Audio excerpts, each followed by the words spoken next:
శ్రీ గురుభ్యో నమః. హరి ఓం. తల్లి, తండ్రి, గురువు, దైవం అని మన పెద్దలు సనాతన కాలం నుండి చెప్తూ ఉన్నారు. అలాగే ఎప్పటికైనా తల్లి, తండ్రి, గురువు, దైవం. తల్లిది ప్రథమ స్థానం, తండ్రి ద్వితీయ స్థానం, గురువు తృతీయ స్థానం, పరమాత్మ చతుర్థ స్థానం. అంటే ఇక్కడ ఎవరు స్థానాలను బట్టి వాళ్ళు ఎక్కువ తక్కువ అని కాదు, ప్రథమంగా మరీ తల్లిదండ్రులకు ఇచ్చారు అక్కడ. ఇప్పుడు రేపు మహాలయ అమావాస్య కనుక మహాలయ అమావాస్యకు విశిష్టత, పితృదేవతల యొక్క గొప్పతనాన్ని తెలుసుకుందాం. మనం ముఖ్యంగా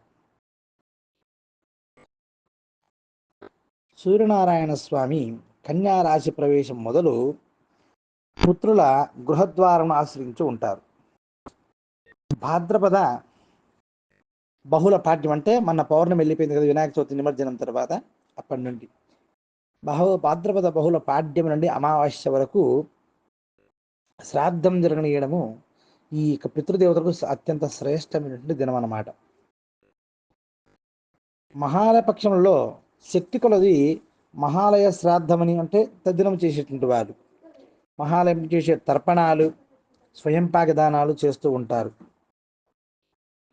ఇది కూర్మ పురాణంలో చెప్పినటువంటిది అన్నమాట.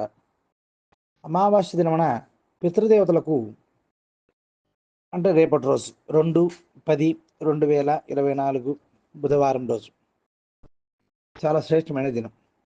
ఈ పితృదేవతలు వాయు రూపంలో వారి వారి సంతానమైనటువంటి కొడుకులు, ముఖ్యంగా పుత్రులు ఇంటి దగ్గరకు వచ్చి ఇంటి ద్వారం వద్ద ఉండి శ్రాద్ధాన్ని, తర్పణ కార్యక్రమాలను చూస్తూ ఉంటారని శాస్త్రంలో ఉన్నది. మా పుత్రులు ఆచరిస్తున్నారా లేదా అని గమనిస్తూ ఉంటారట. సాయంత్రం వరకు శ్రాద్ధము కానీ, తర్పణము కానీ, తిలతర్పణం కానీ చేస్తూ ఉంటే వాళ్ళు చాలా సంతోషపడిపోయి ఉంటారు. ఆ కార్యక్రమం చేయడం ద్వారా, తర్పణం వదులుకోవడం ద్వారా, బ్రాహ్మణుడికి భోజనం పెట్టడం ద్వారా, పిండ ప్రదానం చేయడం ద్వారా వారు తృప్తి చెందిపోతారంట. ఆకలి దప్పికలతో నిరాశతో వెడలిపోకుండా ఉంటారు. అదే మనం ఈ శ్రాద్ధ తర్పణము, పిండ ప్రదానము తద్దినం చేయకుండా ఉంటే వారు అయ్యో నా బిడ్డ నాకు తద్దినం పెట్టలేదని చెప్పి వారు బాధతో వెళ్ళిపోతారంట. ముఖ్యంగా ఈ 15 దినాలు ఉన్న భాద్రపద పౌర్ణమి నుండి ఈ అమావాస్య రేపటి దాకా పితృదేవతలు భూలోకానికి వస్తారనమాట. ఈ పితృప్రీతిగా కనీసం తిలతర్పణాయనైనా తప్పకుండా ప్రతి ఒక్కరూ ఆచరించి తీరాలి.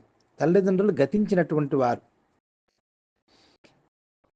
పితృదేవతలు వారి యొక్క వంశంలో ఉన్న వాళ్ళు చేసిన తర్పణాలు, ఈ పిండ ప్రదానాలు ఇవన్నీ కూడా చూసుకొని వాటిని వారు సంతోషపడిపోతారట.